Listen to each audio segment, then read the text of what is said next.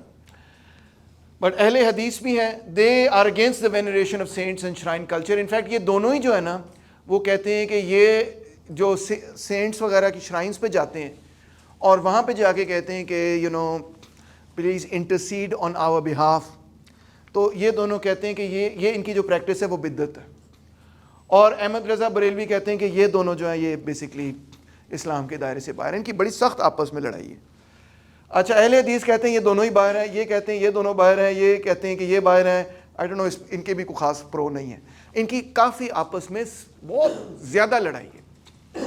سو اہل حدیث جو ہیں وہ کہتے ہیں they are against the veneration of saints and shrine culture. They strongly emphasise حدیث. دے آر آلسو کالڈ سلفی. Shah Waliullah Dehlavi etcetera is one of the major writers. They reject analogical reasoning جس کو ہم قیاس کہتے ہیں, and are often equated with the ظاہری فقہ in terms of jurisprudence. ٹھیک ہے, تو یہ ہو گئے. ان تینوں کو ہم ڈالیں گے اور چاروں کو اگر آپ فقہ جعفریہ بھی شامل کر لیں, ان چاروں کو ہم کیا کہیں گے؟ فنڈامنٹلسٹ نہیں کہیں گے. ہم اگر بڑا پولیٹیکلی اسپیکنگ اگر واضح طور پہ باریکی سے دیکھنا چاہتے ہیں, سمجھنا چاہتے ہیں, تو ہم ان کو کہیں گے اسلامک ٹریڈیشنلسٹ. ان کا پرانا ٹریڈیشن ایک چلتا آ رہا ہے, یہ اسی ٹریڈیشن کے اندر رہنا چاہتے ہیں اور ہیں اس ٹریڈیشن کے اندر. ٹھیک ہے. اس کے ایک اور جو ٹرینڈ ہے اپوزٹ, وہ ہے اسلامک ماڈرنسٹ کا, جدیدیت پسند جو ہے. اس میں جلال الدین افغانی کی رائٹنگ بڑی کی رول پلے کرتی ہے. Was very anti British colonialism کے, وہ بہت خلاف تھے. But at the same time he made the argument کہ ویسٹ ہمیں سائنس اینڈ ٹیکنالوجی میں ہم سے بہت آگے نکل گیا ہے, اور اگر ہم نے ان کا مقابلہ کرنا ہے تو ہمیں یہ جو ان کی سائنس اینڈ ٹیکنالوجی اس کو ماسٹر کرنا پڑے گا, ان کی جو ایجوکیشن ہے اس کو ماسٹر کرنا پڑے گا. اب یہ جو آرگیومنٹ تھی, مقصد اس کا یہی تھا کہ اینڈ میں ہم اپنے آپ کو آزاد کریں گے, مگر نالج جو ہے وہ ہم نے حاصل کرنی ہے, جو ویسٹ نے ہم سے دوڑ میں آگے نکل گئے وہ ہمیں چاہیے. یہ آئیڈیا جو ہے وہ سر سید احمد خان کا بھی آئیڈیا تھا, جس کی بنیاد پہ انہوں نے علی گڑھ یونیورسٹی بنائی, اور انہوں نے پھر قرآن کی ایک نئی تفسیر, نئی ری انٹرپریٹیشن لکھی, جس میں انہوں نے جو ماڈرن سائنٹیفک ڈسکوریز ہیں ان کو اور قرآن کی انٹرپریٹیشن کو ریکنسائل کرنے کی کوشش کی. He tried to show in many instances کہ we have misunderstood the Holy Quran, اور ہمیں ایک you could say کہ he emphasized a naturalistic and more scientific interpretation of the Quran. اس کی وجہ سے جو ٹریڈیشنل علماء تھے وہ سر سید احمد خان کے بس کے خلاف تھے. وہ ان کو کہتے تھے نیچری, اور ان کے خلاف بہت سارے مولوی حضرات اکٹھے ہوئے, انہوں نے کئی سارے فتوے لگائے ان پہ بڑے سخت قسم کے کہ بھئی you have left the pale of Islam and so and so forth, بڑے ہارڈ کور قسم کے فتوے تھے. But anyway he continued. And another great Islamic modernist is of course Allama Iqbal, who again blamed کہ اسلامک سویلائزیشن کی جو decline ہے, he said it's because of blind تقلید. تقلید کا مطلب ہے کسی نقل بھی تقلید وہی ایک ہی روٹ ورڈ ہے. تو وہ کری آ رہے ہیں, نقل کری آ رہے ہیں, اس میں کوئی نئی جدت نہیں ہے, اس کو نئے زمانے کے تقاضوں میں اس کو سمجھا نہیں گیا, جس کی وجہ سے ہم اسٹیگنیٹ کر گئے. So he put forward the idea of اجتہاد, کہ اجتہاد کیا جائے to reunderstand Islam, reconceptualise it, reinterpret it, and specifically more importantly not necessarily کہ جو فنڈامنٹلز آف اسلام ہے, مگر جو فقہ ہے, جو جورسپروڈنس ہے, اس کے اوپر اجتہاد کیا جائے, how to change that in order to move forward. اب آپ دیکھ سکتے ہیں کہ اوبیسلی جو پاکستان کا اسٹیٹ ایڈیالوجی ہے وہ اس کو فالو کرتی ہے.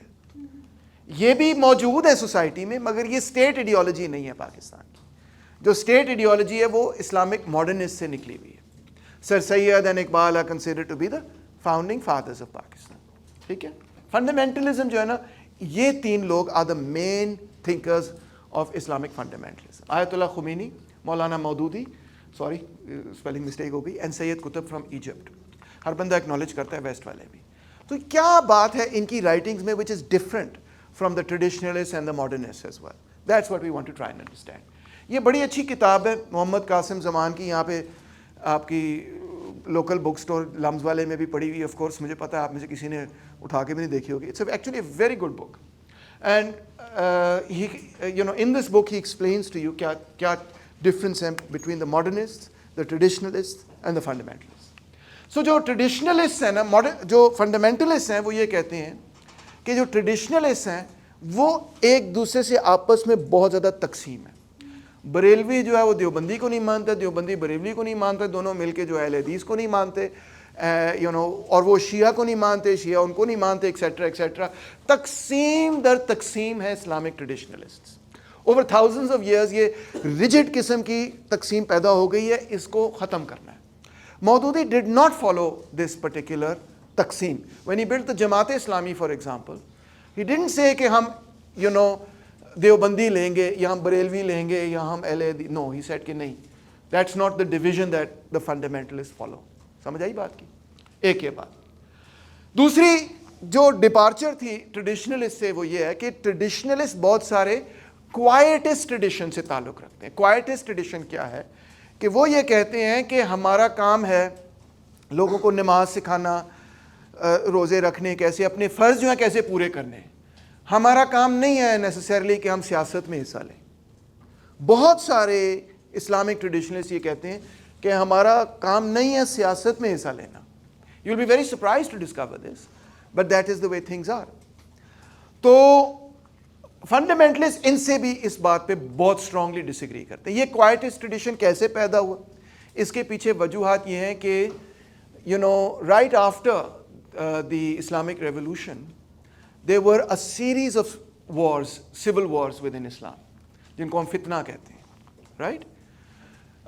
ان سول وارز کے نتیجے کے بعد اتنی ساری وارز دیکھنے کے بعد ایک انٹرپریٹیشن یہ آئی کہ ڈزنٹ میٹر کہ جو خلیفہ ہے جو اس وقت رول کر رہا ہے وہ آپ کے انٹرپریٹیشن کے حساب سے چل رہا ہے یا نہیں چل رہا, آپ اپنے 5 فرض پورے کریں and leave the government to the governing people and that's that. اس کو ہم کہتے ہیں کوائٹسٹ ٹریڈیشن. یہ ایک سلوشن پریزنٹ کیا گیا تھا تاکہ جو سول وارز ہو رہی تھیں ان کو اب دبا دیا جائے. مثال طور پہ انہوں نے یہ کہا کہ all the 4 first خلیفاز are rightly guided, راشدین, اور ہمیں ان کے درمیان کوئی اسٹیٹمنٹ ججمنٹ نہیں دینی چاہیے. all the صحابہ are dear to us, اور ان کے درمیان ہمیں کوئی یہ اسٹیٹمنٹ نہیں دینی چاہیے کہ he was right and he was not right etc. we should not be involved in that in any way. یہ وہ ٹریڈیشنلسٹ بہت امپورٹنٹ پوائنٹ آف ویو تھا جو کہ اس پوائنٹ آف ویو سے پریزنٹ کیا گیا کہ سول وار ختم کی جائے, جو بھی حکومت میں ہے let it be. This is a very very important debate in political Islam, اور rather the political philosophy of Islam as it developed. تو جو فنڈامنٹلسٹ تھے نا وہ اس کوائٹسٹ پوائنٹ آف ویو کو کے اپوزٹ اپنا پوائنٹ آف ویو دیتے تھے. اگر آپ نے کبھی مولانا وحید الدین کی کتابیں پڑھی ہوں تو ان کی اور مودودی صاحب کے درمیان جو ڈفرینس آف اوپینین کو آپ کبھی اسٹڈی کریں تو وہ یہی ہے that he is from that older tradition of the quietist tradition. Okay, so they argued that Islam was a complete code of life. This phrase is introduced by them. Traditionalist میں یہ freeze نہیں ملتا, not because they don't think that's true, but because they just take it as a given. مگر یہ freeze اس لیے introduce کیا گیا کہ ان کی آرگیومنٹ یہ تھی کہ کیپٹلزم اور سوشلزم اور چیزیں, اور ہمارے پاس ان دونوں سے اور باقی سب چیزوں سے بھی ایک ڈسٹنکٹ اسلامک پولیٹیکل سسٹم ہے, اکنامک سسٹم ہے, فیملی سسٹم ہے اور سوشل سسٹم ہے, ان سب سے مختلف ہے. یہ بھی ایک جس کو کہنا چاہیے نا ون آف دا کی تھیسس ہے آف دا فنڈامنٹلسٹ موومنٹ. اور پھر آخر میں یہ کہ جو فنڈامنٹلسٹ ہیں they are not going with the traditionalist علماء, بیکاز ٹریڈیشنلسٹ علماء تو یہ بھی کہتے ہیں کہ وہ ان میں سے تو بہت سارے لوگ یہ کہتے تھے کہ ڈیموکریسی کسی بھی اعتبار سے ہمیں قابل قبول نہیں ہے. دیٹ پرہیپس دا خلافت should remain in the house of the should be in the house of the Quraysh or in this house or that house, یا امامت ہے وہ چل رہی ہے اس میں جاری رہ چیزیں. تو ان کی بڑی ڈفرینٹ پوائنٹ آف ویو اس پہ. جبکہ جو فنڈامنٹلسٹ ہیں they have this concept of theo democracy. Theo democracy کا کیا کانسیپٹ ہے کہ وہ یہ کہتے ہیں کہ some form of democracy they accept کہ الیکشنز ہونے چاہیے ایٹ سم لیول, مگر that has to be constrained by a theocratic framework جس سے وہ چیز باہر نہیں جا سکتی. سو یہ نہیں ہے کہ جماعت اسلامی آج یہ کہتی ہے کہ الیکشنز ہی نہیں ہونے چاہیے. That's not what their argument is. Even Iran کے اندر ایسے تو نہیں ہے کہ جب علماء وہاں پہ پاور میں آئے, Khomeini came to power, Iran کے اندر باقاعدگی سے الیکشنز ہوتے ہیں. So it's not that they're saying elections ہی نہ کرو, پارلیمنٹ ہے باقاعدہ ایران کی. تو جو وہ وہابی ٹریڈیشنلسٹ ہے نا, which is why I separate them from this, وہ تو ہاؤس آف سعود کے ساتھ ایک مونارکی کی فیور میں تھے, وہ کوئی الیکشنز کی نہیں بات کر رہے تھے. So this again, the concept of theo democracy is a distinct theory that belongs to the fundamentalists. ٹھیک ہے. اچھا, مگر اس کے ساتھ ساتھ کچھ چیزیں ہیں جو کامن بھی ہیں, اور فنڈامنٹلسٹ اور ماڈرنسٹ کے درمیان بڑی ڈبیٹ ہے ان پہ. ایک تو ہے سیکولرزم کا کویسچن. obviously جو فنڈامنٹلسٹ ہیں وہ سیکولرزم کے بہت سا خلاف ہیں, جبکہ جو ماڈرنسٹ ہیں وہ اکثر کہتے ہیں سیکولرزم میں کوئی حرج نہیں ہے. تو fundamentalist want imposition of strict Sharia, collaboration and opposition to the West بھی کرتے رہے depending on the impact on the secular theological debate, and fundamentalists were mainly allied with the US in the Cold War, although now وہ امریکہ کے خلاف بھی بہت بولتے ہیں. Women and minorities is a thorny question between the fundamentalists and the modernists. Modernists اکثر یہ کہتے ہیں کہ وہ جو قوانین تھے وہ اس وقت کے لیے ٹھیک تھے مگر اب ان کو اپڈیٹ کرنے کی ضرورت ہے. So anyway the fundamentalists کہتے ہیں نہیں, we want segregation. We want a different set of laws for women, different set of laws for men. Denier of veil is an infidel and an unveiled woman is lewd. Women's clothing must not be decorated, colorful. Women must not perfume themselves. Women will have half testimony to men. Women cannot head any Muslim country. President نہیں ہو سکتی وہ. The main responsibility of a woman is in the home to raise children. and also جو non Muslims ہیں they will be have dhimmi status. So they will not have exactly the equal rights, they will have different rights. So اس پہ debate ہے مگر with in Islam as well, کیونکہ modernist کہتے ہیں نہیں, جس طرح غامدی کو اگر آپ پڑھیں تو ان کا بڑا ڈفرینٹ پوائنٹ آف ویو ہے اس پہ. اچھا, سو فنڈامنٹلسٹ اینڈ ٹریڈیشنلسٹ میں نے آپ کو بتایا کہ ان کی آپس میں بھی ڈفرینسز ہیں اور ٹریڈیشنلسٹ کے آپس میں بھی ڈفرینسز ہیں, but in Pakistan they are all united on two main issues. ان کی کمیٹیز ہیں باقاعدہ, one is blasphemy laws and the other is the finality of the prophet peace be upon him. ختم نبوت پہ اور blasphemy laws پہ they are totally united. Those are the only main two issues on which they are like we will cooperate with each other and we will work together to make sure کہ یہ نہیں کوئی reverse ہونا چاہیے. باقی سب چیزوں پہ ان کی آپس میں کافی ڈس ایگریمنٹس ڈبیٹس بھی رہتی ہیں, مگر ان دو چیزوں پہ ان کا ٹوٹل اتفاق ہے. ٹھیک ہو گیا. اب دیکھتے ہیں کولڈ وار اور نیشنل لبریشن موومنٹس جو چلیں اس وقت پیریڈ میں کیا ہوا, یعنی ورلڈ وار 2 کے بعد کیا ہو رہا تھا پاکستان مسلم دنیا کے اندر. But we'll start a little earlier with Turkey. Turkey یعنی کہ آٹومن امپائر, اس وقت تو ٹرکی تھا ہی نہیں, آٹومن امپائر تھا جو کہ ہیوج امپائر تھا اور ابھی تک چل رہا تھا. دیٹ واز کالڈ دا سک مین آف یورپ. آئی تھنک مسلمانوں کی امیجنیشن میں, یا ایٹ لیسٹ سنی مسلمانوں کی امیجنیشن میں ایک بڑا اہم کردار اس لیے ادا کرتا ہے because for hundreds of years جو خلافت تھی it was based in Turkey, the عثمانی خلافت, and it was the most powerful state amongst all the states. جو مسلم اسٹیٹس تھے ان میں سب سے طاقتور اسٹیٹ اس زمانے کا آٹومن امپائر ہی تھا, عثمانی خلافت. آٹومن امپائر نے یہ فیصلہ کیا کہ میں سینٹرل پاورز کے ساتھ مل کے لڑائی لڑوں گا. مسئلہ یہ تھا کہ everybody kind of knew کہ آٹومن امپائر جو ہے نا بہت کمزور ہو چکا ہے, جنگ میں نہیں جیت سکتا. نپولین وغیرہ کے ساتھ بھی جنگ ہوئی تو نظر آ گیا کہ یورپین جو ملٹری ہے اس کا آٹومن ملٹری کا کوئی مقابلہ نہیں ہے. سو یورپینز جو تھے, خاص طور پہ ویسٹرن یورپینز, وہ یہ دیکھ رہے تھے کہ آٹومن امپائر کو ہم حصوں میں کر کے ٹیک اوور کریں گے, اور حصے ہو بھی رہے تھے اس کے آہستہ آہستہ. تو آٹومنز نے یہ فیصلہ کیا عثمانی خلافت نے کہ ہم جرمنی اور آسٹرو ہنگیرین امپائر کے ساتھ مل کے جنگ لڑیں گے, ورلڈ وار 1 کے اندر حصہ لیں گے. Of course, all of these powers were defeated. When they were defeated, the Ottoman Empire was then broken up. And Allies even occupied Istanbul, etc., the capital. And Greeks occupied one part of the Ottoman Empire, etc. So, بہت بڑا crisis ہو گیا. It looked like پورے کا پورا Ottoman Empire ہی بالکل ہی as a state ہی غائب ہی ہو جائے گا, اس کو carve up کر کے مختلف لوگ لے جائیں گے. So, in that situation, Mustafa Kemal, جن کو بعد میں ٹائٹل دیا گیا Ataturk, who was a military commander, he very bold, very brave military commander. So he then took the remaining troops etc. Greece کے خلاف بھی لڑائی لڑی, اور جو ٹرکی آج ہے ماڈرن ڈے ٹرکی, اس کو کم سے کم وہاں سے جو فورن ٹروپس ہیں ان کو نکال کے انہوں نے ایک اسٹیٹ قائم کر لیا which is modern day Turkey. اب یہ عثمانی خلافت نہیں تھی, اب یہ ماڈرن ٹرکی ہے. So Turkey is really born with Mustafa Kemal. By 24 the خلافت also was abolished.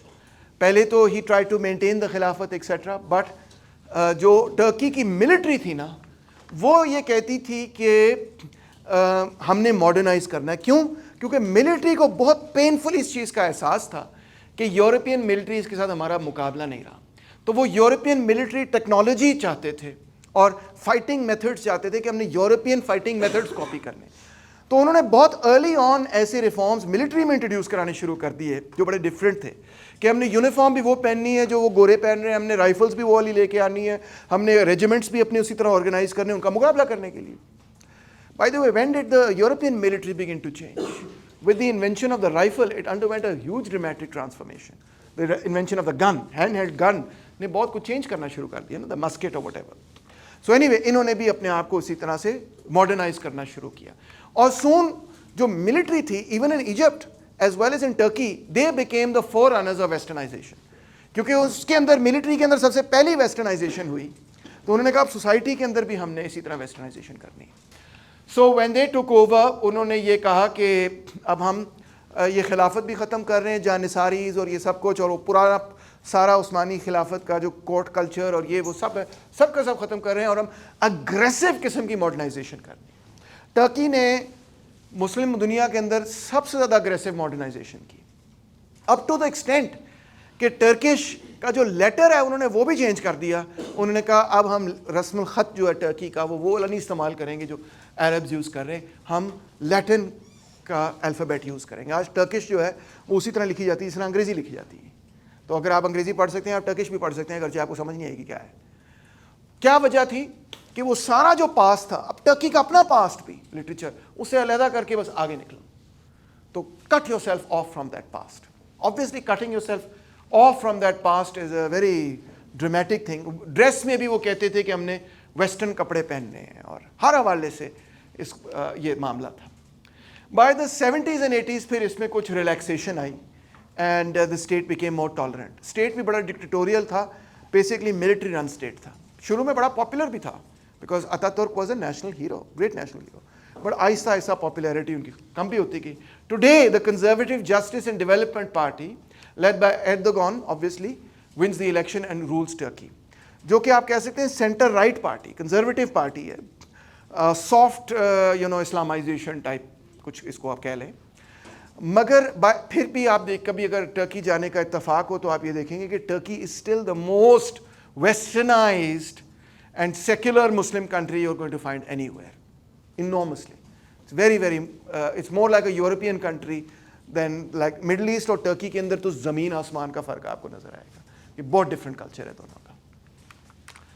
By the 1950s something very important began to happen. وہ یہ چیز تھی کہ انڈونیشیا کے باندونگ کے اندر ایک بڑی کانفرنس ہوئی جس میں تھرڈ ورلڈ کنٹریز کے مختلف لیڈر اکٹھے ہوئے.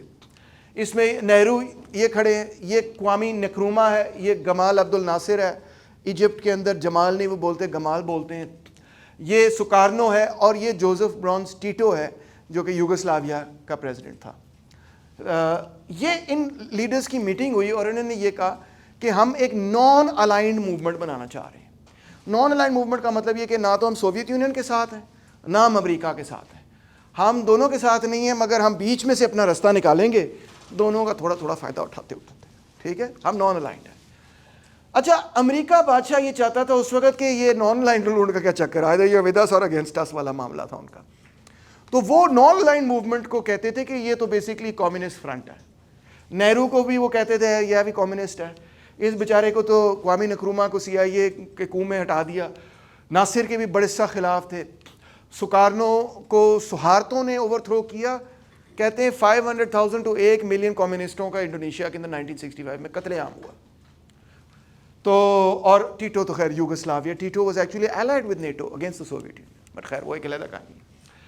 سو اس کے خلاف, بانگدونگ کے خلاف اور نان الائنڈ موومنٹ کے خلاف امریکہ نے بھی اپنا الائنس بنایا. اس کا نام تھا سینٹو. سینٹو میں ایران بھی تھا, جارڈن بھی تھا, عراق بھی تھا, پاکستان سے بھی ہے کیسا سینٹو میں. ہمیں بھی بڑی ایڈ اسسٹنس وغیرہ ملی کہ ہم جو ہے نا ان کے خلاف لڑیں گے, اور خاص طور پہ مصر کے خلاف. تو CENTO was basically aimed against Egypt in the Middle East. اسی طرح ایک اور پیکٹ میں بھی ہم چلے گئے جس کا نام تھا سیٹو. سیٹو جو تھا وہ basically People's Republic of China کے خلاف تھا, ویتنام وغیرہ. تو ہم we are allied with the United States on this. ٹھیک ہے, بعد میں اور مونارکیز بھی آ گئیں, سعودی عربیہ یہ وہ. اور جو اسلامک فنڈامنٹلسٹ موومنٹ تھی مختلف مسلمان ملکوں کے اندر, وہ بھی بیسکلی اس نان الائنڈ موومنٹ کے خلاف تھی. اور کولڈ وار میں وہ امریکہ کے ساتھ allied تھے.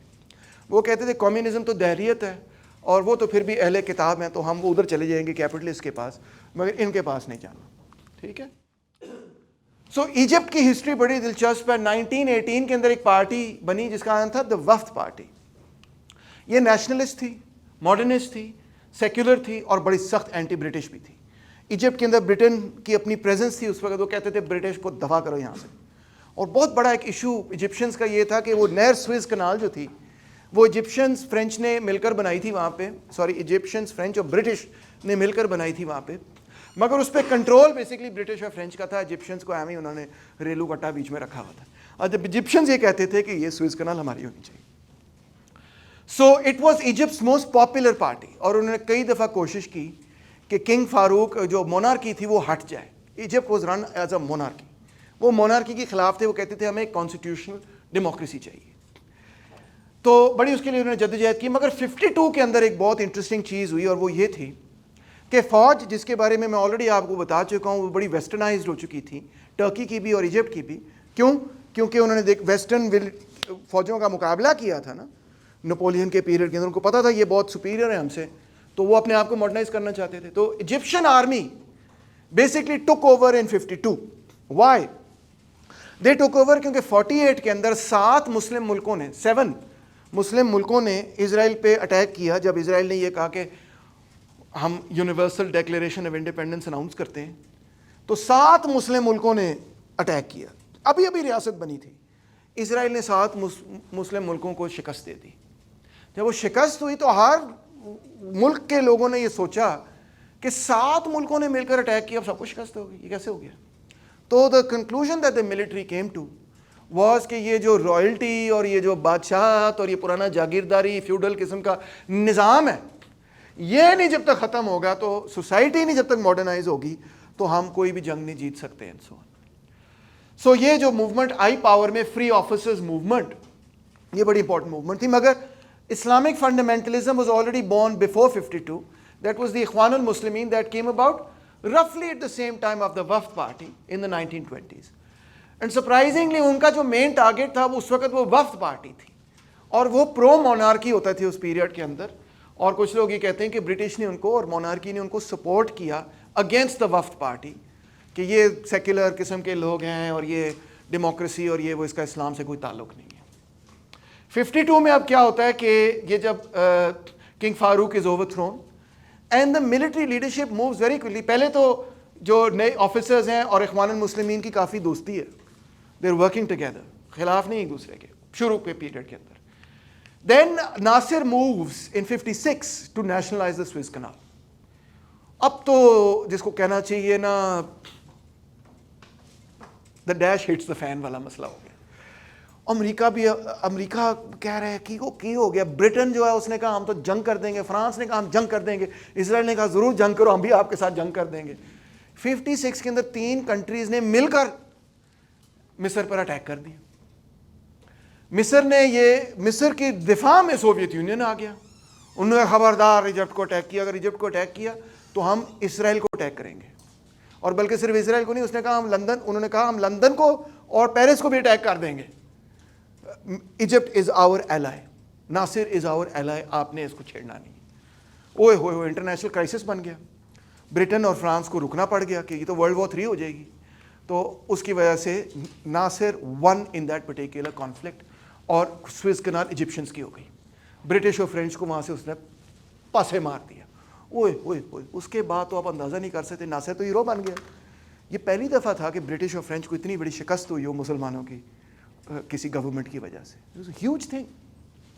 So Nasser became a huge hero.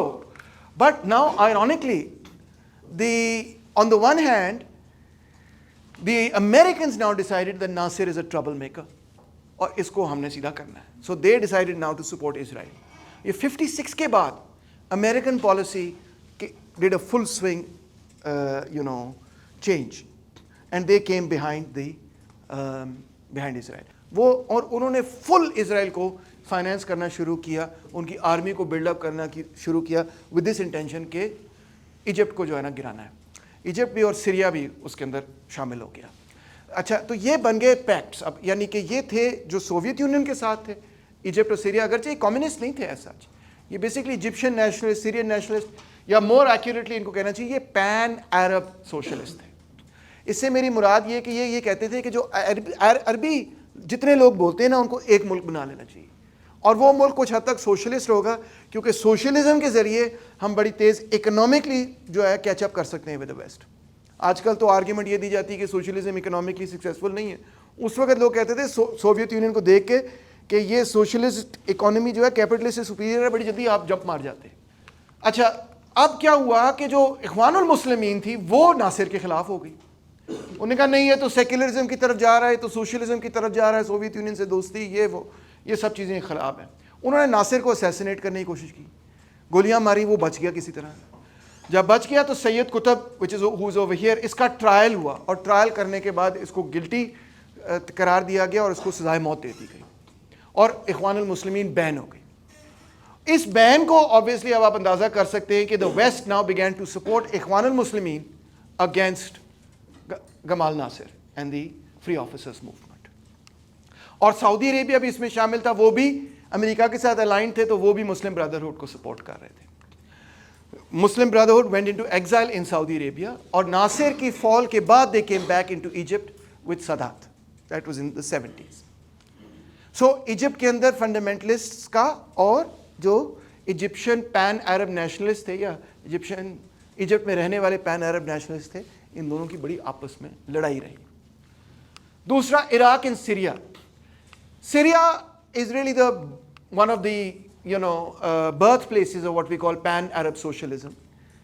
اور دلچسپ بات پین عرب سوشلزم کے بارے میں یہ ہے کہ اس میں کرسچنس کا بھی, عرب کرسچنس کا بھی بڑا اہم کردار تھا. عرب کرسچنس جو تھے وہ یہ کہتے تھے کہ ہم عربز ہیں, مذہب ہمارا کرسچن ہے, مگر ہم بھی عربز ہیں اور ہم بھی ویسٹ کے خلاف ہیں, اور ہمارے ملکوں کے ساتھ انہوں نے کالونائز کیا, ہمارے سے زیادتی کی etcetera. They didn't identify with the Europeans, they identified as Arabs.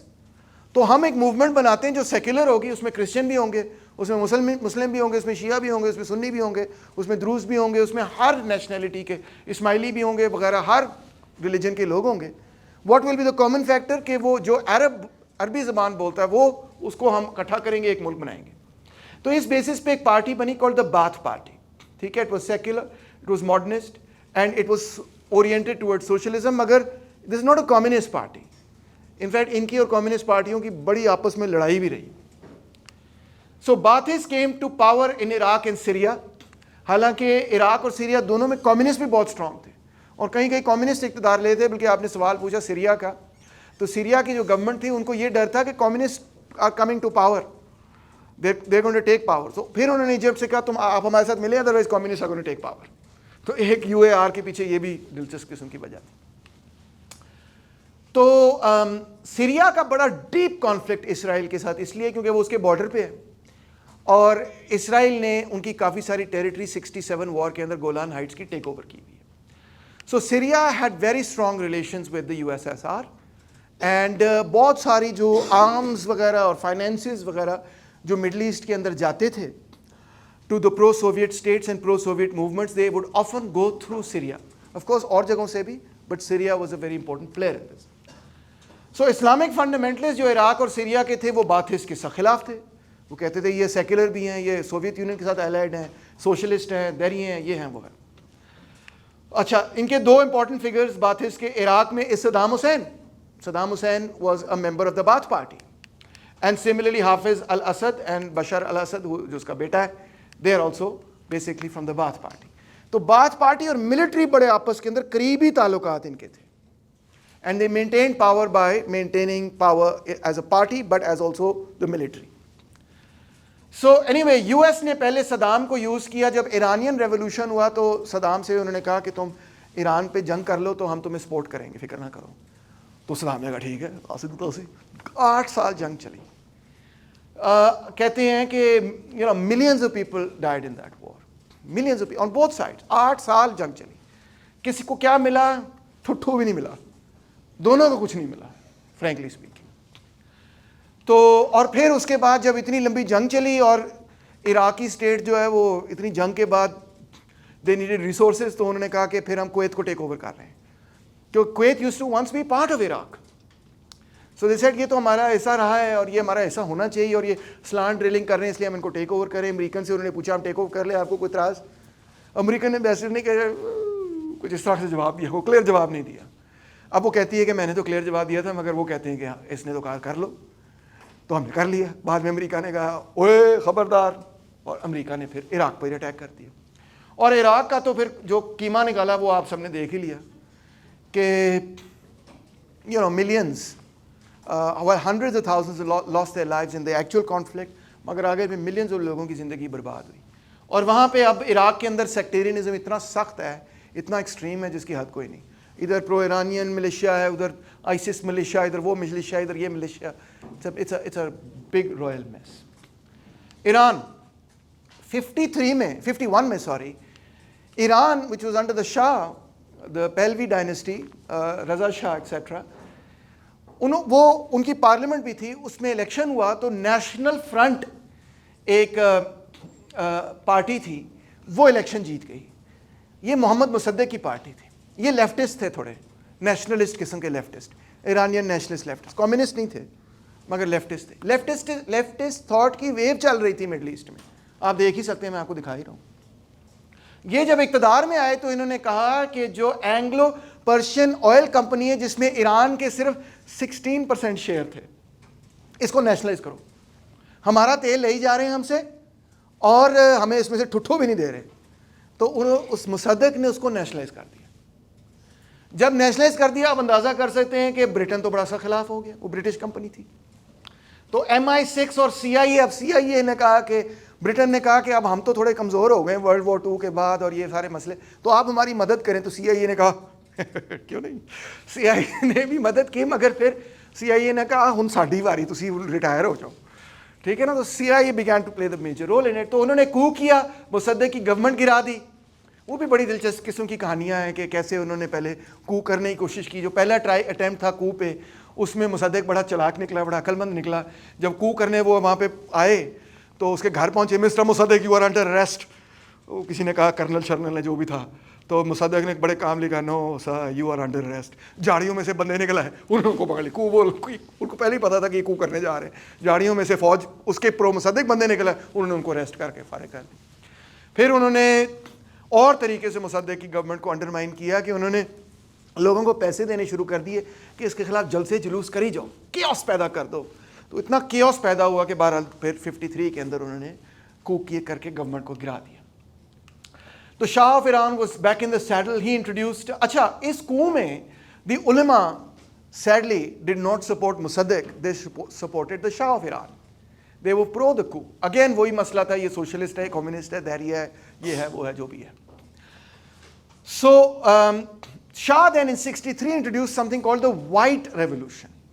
ایک ریڈ ریولوشن ہے, ایک ہمارے یہاں گرین ریولوشن, یہ اس سے بھی اور چیز ہے, یہ وائٹ ریولوشن. تو وائٹ ریولوشن کیا تھی کہ شاہ آف ایران نے یہ کہا کہ ہم بھی جو ہے نا بڑے, جس طرح کمال عطا ترک نے ماڈرنائز کیا ہے نا, ہم بھی ماڈرنائز کریں گے, ویسٹرنائز کریں گے ایران کو. انہوں نے وہ ویسٹرنائزیشن وغیرہ کی. اس شاہ آف ایران کے خلاف کمیونسٹ بھی اور اسلامسٹ دونوں اکٹھے ہو گئے اور دونوں اکٹھے لڑے. اور اس زمانے میں یہ خیال تھا کہ خیر ہے, دونوں شاید اکٹھے جو ہیں وہ اس کو اوور تھرو کر لیں. مگر جب انقلاب کامیاب ہو گیا تو جو علماء تھے انہوں نے کمیونسٹوں کو کرش کر دیا. جو تودا پارٹی تھی وہ انلیگل ہو گئی ڈکلیئر, ان کے خلاف ٹرائل وغیرہ ہوا اور وہ کرش ہو گئی ٹوٹلی. اس پہ لیفٹسٹ آج بھی کہتے ہیں کہ یہ بڑی مسٹیک ہے, ان کے ساتھ ہمیں ایلائی نہیں ہونا چاہیے. اینی وے, جیسے وہ انقلاب ہوا تو US نے صدام سے کہا اٹیک کر دو ایران پہ. تو وہ اٹیک ہوا, 2 ملین بندہ مر گیا دونوں سائڈس پہ, اندازہ کریں. تو ایران کا جو اب سسٹم ہے is what we'll call a theo democracy. کیوں؟ کیونکہ وہاں الیکشنز ہوتے ہیں, وہاں پارلیمنٹ ہے, وہاں پریزیڈنٹ بھی الیکٹ ہوتا ہے, اینڈ سو آن, سارا سلسلہ چلتا ہے. مگر اس کے اوپر ایک ہے دا کاؤنسل آف گارڈینس اور سپریم لیڈر, جو کہ بیسکلی وہاں کی جو علماء باڈی ہے وہاں سے وہ آتے ہیں. جو علماء کا اپنا ایک پورا سسٹم اور نیٹ ورک اب تو سینکڑوں سالوں سے چل رہا ہے, پورا بڑا ہائرارکیکل سسٹم ہے شیعہ علماء کا. تو ادھر سے وہ الیکٹ ہو کے بندہ لے کے آتے ہیں. وہ جو کاؤنسل آف گارڈینز اور سپریم لیڈر ہے, they can veto any legislation جو پارلیمنٹ میں پاس ہو. کہ اگر وہ ان اسلامک ہے, وہ کہہ سکتے, وہ اگر ان کے خیال میں وہ ان اسلامک ہے تو وہ ٹھک اس کو ویٹو کر سکتے ہیں. یعنی پارلیمنٹ ہے مگر پاورفل نہیں ہے, ٹھیک ہے. یہی تقریباً سسٹم ضیاء الحق نے بھی پاکستان میں انٹروڈیوس کرایا جب انہوں نے council of Islamic ideology introduce کی. کہ اگر کوئی لیجسلیشن پاس ہوتی ہے وہ کاؤنسل آف اسلامک ایڈیالوجی کے پاس جاتی ہے. کاؤنسل آف اسلامک ایڈیالوجی اس کو چیک کرتا ہے, کہتا ہے ٹھیک ہے تو ٹھیک ہے, نہیں ٹھیک ہے تو وہ واپس بھیج سکتا ہے ٹو دا پارلیمنٹ کہ اس کی نظر ثانی کی جائے, اس کو دوبارہ سے دیکھا جائے. یہاں تو خیر وہ اس کو ویٹو کر سکتا ہے, ٹوٹلی اس کو بالکل اڑا سکتا ہے. کاؤنسل آف اسلامک ایڈیالوجی صرف اس کو واپس بھیجتا ہے, ٹھیک ہے. اچھا, آپ چلتے ہیں فلسطین پہ. 1968 میں PLO emerged as a powerful organization. PLO کی کہانی بھی بڑی دلچسپ ہے, مگر مختصر یہ بتاؤں گا کہ عرفات 67 میں ایجپٹ کو ڈیفیٹ ہوئی, رو رہے تھے بیٹھ کے کہ کیا ہو گیا وغیرہ وغیرہ. تو مگر عرفات نے کیا کیا کہ اس نے اپنے لوگوں کو جمع کیا اور اس نے جا کے اسرائیل پہ اٹیک کرنے شروع کر دیے, گوریلا وار شروع کر دی. اسرائیل نے اس پر اٹیک کیا, جارڈن کے اندر کرامے ولیج پہ اٹیک کیا, اور الفتح جو اس کی آرگنائزیشن تھی, فتح مینز وکٹری, تو اس نے بڑی زبردست طریقے سے اپنا دفاع کیا against the regular army of Israel. لوگ بڑے حیران رہ گئے کہ ہماری جو ریگولر آرمیز تھیں عرب کنٹریز کی وہ تو اسرائیل کا مقابلہ نہیں کر سکیں, اور یہ جو منڈے گھنڈے ٹائپ تھے جو فوجی نہیں, ان کی ٹریننگ نہیں تھی, یہ بڑا زبردست مقابلہ کر رہے ہیں. چکر کیا ہے سارا. So anyway, Arafat and PLO then became hugely popular amongst the Palestinians. اور بعد میں جا کے PLO کو یونائٹڈ نیشنز میں آفیشیل سٹیٹس بھی مل گیا, حالانکہ وہ بھی ریاست نہیں بنی تھی کو پیلسٹینین, مگر پھر بھی وہ ان کو آفیشیل سٹیٹس ملا کیونکہ پوری تھرڈ ورلڈ نے کہا کہ PLO is the representative of the Palestinian people, ان کو ہونا چاہیے یہاں پر جنرل اسمبلی میں. اچھا, اس وقت شیخ یاسین جو تھے وہ غازہ کے اندر کام کر رہے تھے, تو اسرائیل ہی از دا کائنڈ آف فنڈامنٹلسٹ دیر, جو کہ آپ کہہ سکتے ہیں اخوان المسلمین کی سوچ کے ساتھ جڑے ہوئے تھے. So actually the Israelis were very happy to allow him to continue working and support him even, because Sheikh Yassin was totally against PLO and against Arafat and even against the idea of Palestinian nationalism. کہ nationalism جو ہے نا یہ western concept ہے, ہمارے سے کوئی تعلق نہیں ہے, ہم تو امہ کی بات کریں گے, فلسطینی نیشنلزم کی بات نہیں کریں گے. اور دوسرا یہ کہ یہ تو سارے سیکولر عرفات وغیرہ پیچھے سوویت یونین, یہ وہ سارے لیفٹسٹ, کیونکہ PLO کے اندر بہت سارے لیفٹسٹ تھے, اور عرفات کی بھی امیج اس زمانے میں یہی تھی کہ یہ لیفٹ کے ساتھ الائنڈ بندہ ہے. So they were very much against it. So religious fundamentalists were also supported by Middle East monarchies that were terrified of the building secular leftist movement. Jordan نے بڑا سپورٹ کیا اخوان المسلمین کو, سعودی عربیہ نے بڑا سپورٹ کیا, کیونکہ PLO سے تو جان جاتی تھی ساری مونارکیز کی, مونارکی کیونکہ خاص طور پہ جارڈن کی مونارکی کی. Again radical leftist organization armed ہتھیاروں کے ساتھ, دے وہ لائک نہیں یہ نہیں ہمیں چاہیے. پاکستان اور بنگلہ دیش کی یہ کہانی ہے کہ پاکستان میں تو آپ کو پتہ ہے ایک ملٹری ڈکٹیٹرشپ تھی. بائی 68 اس ڈکٹیٹرشپ کے خلاف, ایوب خان کے خلاف بڑی موومنٹ ابھری. وہ جو موومنٹ تھی 68 کی 67 میں شروع ہو گئی تھی ایکچولی, وہ ساری لیفٹ ونگ سمجھی جاتی تھی بھی. ویسٹ پاکستان میں پیپلز پارٹی اور ایسٹ پاکستان میں عوامی لیگ, اور اس زمانے کے NWFP اور بلوچستان میں نیشنل عوامی پارٹی, اور اس زمانے کی JUI جمعیت علماء اسلام لیفٹسٹ کے ساتھ الائنڈ تھی. مولانا مفتی Mahmood, he was allied with the left at that time, Deobandi جماعت. سو یہ بڑا پاورفل بلاک تھا. سو جو فنڈامنٹلسٹ تھے وہ مجیب کے بھی خلاف تھے اور obviously بھٹو کے بھی خلاف تھے, اور مینلی وہ کہتے تھے کہ سوشلزم ایک قسم کا کفر ہے اینڈ سو آن. اور کیمپسز پہ جمعیت اور جو لیفٹسٹ اسٹوڈنٹ آرگنائزیشنز تھیں, چاہے وہ NSF ہو یا جو, ان کی بڑی ڈبیٹیں اور ایون لڑائی جھگڑے وغیرہ جو ہیں وہ جاری رہتے تھے. فائنلی پھر بھٹو کو اوور تھرو کیا ضیاء نے, تو اسلامائزیشن شروع کی. تو یہ جو اسلامائزیشن کا جو مین مقصد تھا وہ یہی تھا کہ بھٹوازم کو جو ہے وہ ڈیفیٹ کیا جائے, اور جو لیفٹسٹ تھاٹ ہے اس کو پاکستان کے انٹلیکچوئلز اور اسٹوڈنٹس اور انٹیلیجنسیا میں ختم کیا جائے. اور Jamaat Islami was very much part of this. اور بنگلہ دیش میں یہ معاملہ تھا کہ 71 کے اندر جو سارا سلسلہ چل رہا تھا اس میں جماعت اسلامی بہت سخت خلاف تھی بنگالی نیشنلزم کے. تو جماعت اسلامی نے الشمس البدر بریگیڈز بھی آرگنائز کی اور اس پیریڈ کے اندر پاکستان آرمی کا ساتھ بھی دیا. عوامی لیگ نے ان پر الزام لگایا کہ آپ نے تو جو ہے وہ ریپس بھی کیے اور میس مرڈرز بھی کیے ان کے لیڈرز پہ. اور 2014 میں ٹرائل ہوا, اور ٹرائل کے بعد 2016 میں جو جماعت اسلامی کے لیڈرز تھے, بنگلہ دیش کی جماعت اسلامی کے لیڈرز تھے, ان کو سزائے موت بھی دی گئی. اور جنرلی جماعت اسلامی ایگزسٹ کرتی ہے بنگلہ دیش میں, مگر سپریم کورٹ ان کو الیکشن میں حصہ نہیں لینے دیتا. وہ کہتا ہے کہ آپ کا الیکشن کا سلسلہ نل اینڈ وائڈ ہے. تو یہ یہاں کی ہسٹری. افغانستان میں you will be shock to discover 1978 میں the communist came to power. ویسے پٹھانوں کے بارے میں امپریشن ہی ہوتا ہے یہ بڑے کنزرویٹیو ہیں, but you'll be shocked to discover that the communists came to power in Afghanistan in 78. The Afghan communists. انہوں نے کہا ہم پیزنٹ ڈیٹ کینسل کر دیں گے, ہم لینڈ ریفارم کریں گے, ہم میس لٹریسی کیمپین کریں گے, ہم عورتوں کو حقوق دیں گے, عورتوں کو ایجوکیٹ کریں گے, یہ کریں گے وہ کریں گے. اس کے خلاف پھر جو وہاں کے کنزرویٹیوز تھے انہوں نے جہاد شروع کیا, اور US بھی اس جہاد میں شامل ہو گیا. آپریشن سائیکلون انہوں نے شروع کیا, جو CIA کا سب سے, ان کی اپنی تاریخ کا سب سے بڑا آپریشن تھا, جس میں انہوں نے بلینز جو ہیں وہ پھر مجاہدین کو دیے تھرو پاکستان, اور ISI اور CIA نے مل کر مجاہدین وہاں پہ ان کو ٹرین کرنا شروع کیا. ISI did the operational work, CIA provided the money. Saudi Arabia بھی اس میں شامل تھا اینڈ سو آن. اوبیسلی اسی کے خلاف USSR نے بھی پھر اپنے ٹروپس بھیجے, جنگ چلتی رہی. 89 کے اندر 88 کے اندر سوری سوویت یونین نے کہا بہت ہو گیا, دے withdrew their troops. 4 سال پھر بھی اور جنگ چلتی رہی. Afghan communist continue to fight on and actually did pretty good even on their own despite the fact کہ سوویت یونین ان کو فنڈ نہیں کر رہا تھا. پھر 92 میں انہوں نے کہا کہ دیکھو جنگ بہت ہو گئی, آپ ایک معاہدہ کر لیتے ہیں, ہم اقتدار چھوڑیں, آپ ہی آ جائیں. سو دے ڈیڈ پیسفل ٹرانسفر ان 92. اور جو 7 فرنٹس ان کے خلاف لڑ رہے تھے ان کے ساتھ اگریمنٹ ہوا, اور اگریمنٹ کے بعد communist just left power. When the 7 fronts took power in 92 ان کی آپس میں لڑائی ہو گئی. سو 92 سے لے کے 96 جو 7 فرنٹس جو ہے نا وہ مجاہدین کے 7 مختلف آرگنائزیشنز تھیں جو جہاد میں حصہ لے رہی تھیں, ان کی آپس میں لڑائی ہو گئی. اس میں ایک طرف وہ ناردرن الائنس کے لوگ تھے اس وقت, اس طرف حکمت یار وغیرہ کے لوگ تھے, ان کی آپس میں لڑائی ہوگی. اس طرف وہ احمد شاہ مسعود وغیرہ کے لوگ تھے. 4 سال وہ لڑائی چلی, مگر 4 سال کی لڑائی کے بعد Taliban as a new force came, ملا عمر whom you can see over here in 96 they took power finally up to مزار شریف, مگر آگے ناردرن الائنس کی ہی پاور تھی.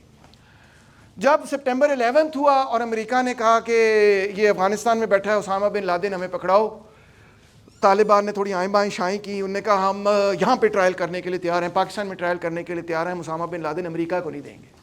امریکہ نے کہا چلو ٹھیک ہے, پھر اٹیک کر دیا. جب بمباری کی, طالبان کی حکومت گر گئی. ناردرن الائنس جو مزار شریف کے اندر ان کی گورنمنٹ تھی, they sweep to power into Kabul, اور انہوں نے گورنمنٹ بنا لی. اب 20 سال ان کی گورنمنٹ رہی, امریکن آکوپیشن بھی وہاں پہ رہی. اس کے بعد امریکہ تنگ آ گیا, بور ہو گیا, گھر چلا گیا. جب بور ہو کے گھر چلا گیا, کوئی بہت بڑی لیول کی کیجولٹیز نہیں ہے امریکن فوجیوں کی, ان لائک ویٹنام. افغانستان میں کوئی بہت بڑے لیول کی کیجولٹیز نہیں ہے کہ لوک ایٹ دا فگرز. تو وہ جب گھر چلے گئے تو اس کے بعد Taliban rapidly sweep back into power, اور ناردرن الائنس 2 سیکنڈ کے اندر ہی وائپ آؤٹ. جہازوں میں بیٹھ کے غائب ہو گئے سارے. اور آپ کو پتہ ہی ہے پھر خان صاحب نے کہا کہ طالبان نے غلامی کی زنجیریں توڑ دی. سو آخر میں یہ کہوں گا کہ فنڈامنٹلسٹ اینڈ ماڈرنٹی کی کیا ڈبیٹ ہے. Like conservatism, fundamental seeks to preserve certain core traditions اور religious values, but fundamentalism is also engaging with modernity. It's engaging with it, although resisting it, but also engaging with it, being changed by it as well as resisting it. Secondly, fundamentalism کو صرف مسلمانوں میں نہیں ہے, اور مسلمان سارے fundamentalists نہیں ہیں. So obviously that goes without saying. Fundamentalism آپ کو ہندوؤں میں بھی مل جائے گا, آپ کو یہودیوں میں بھی مل جائے گا, آپ کو کرسچنز میں بھی مل جائے گا, آپ کو امریکہ جیسی ایڈوانس سوسائٹی میں بھی کرسچن فنڈامنٹلسٹ موومنٹ نظر آ جائے گی. آخر میں یہ fundamentalists ironically agree with Samuel Huntington. وہ یہ ہے کہ ریلیجن اینڈ کلچر بنیادی بات ہے, اور دو ریلیجن اور کلچر ان کے لیے تھوڑا مل جل کی بات ہے کہ 2 ریلیجن کے لوگ, ایکچولی ہنٹنگٹن بیچارے کو کلچر اس لیے شامل کرنا پڑا کیونکہ افریقہ کا کوئی ایک ریلیجن تو ہے نہیں نا, پھر کلچر بھی شامل کرنا ہی پڑ گیا. بہرحال وہ کہتے ہیں دس از دا پرائمری ڈفرینس, کہ ویسٹ بیسکلی آج بھی کرسچن ہے, اگرچہ وہ پریٹینس کرتے ہیں کہ ہم بڑے سیکولر ہیں, مگر بیسکلی وہ وہی ہیں. ہم مسلمان ہیں اور ہماری نہیں نبڑنی, نہیں بات بننی, لڑائی رہنی ہے. مگر یہ بات بھی آپ یاد رکھیں کہ وار آن ٹیرر کوئی اتنی اسٹریٹ فارورڈ چیز نہیں ہے جتنی آپ اس کو سمجھ رہے ہیں. بڑی ونگی چیز ہے, کیونکہ وار آن ٹیرر کے نام پہ عراق پر جنگ ہوئی اور آکوپیشن ہوئی. مگر عراق نہ کوئی فنڈامنٹل اسٹیٹ ہے, نہ ان کا کوئی تعلق ہے اسامہ بن لادن سے, کوئی چکر نہیں. عراق تو سیکولر کنٹری تھی. لیبیا بھی نہیں ہے, لیبیا سخت خلاف اسلامی فنڈامنٹ, گدافی بڑا سخت خلاف تھا فنڈامنٹلسٹ کے, تو وہ لیبیا بھی کوئی فنڈامنٹل اسٹیٹ نہیں تھا, سیکولر اسٹیٹ کی کیٹیگری میں ڈالیں گے. سیریا بھی سیکولر. تو وار آن ٹیرر کی زد میں آپ دیکھیں 1 2 3 ایسے اسٹیٹس ہیں جن کو امریکہ نے جہاں پہ رجیم چینج کرنے کی کوشش کی جو فنڈامنٹلسٹ ہیں, سوری جو سیکولر ہیں, جہاں پہ ان کو ہٹانے کی کوشش کی. تو how can we call it a war on fundamentalism as such. اور پھر کئی سارے فنڈامنٹلسٹ اسٹیٹس ہیں اور موومنٹس ہیں جو کہ امریکہ کے ساتھ الائڈ ہیں. Like for example ISIS in Syria is allied with the American effort for regime change in Syria. So یہ بھی بڑی عجیب و غریب قسم کی بات ہمیں نظر آتی ہے. So as you can see the situation is much more complex than is sometimes made out. Thank you. That's it for today.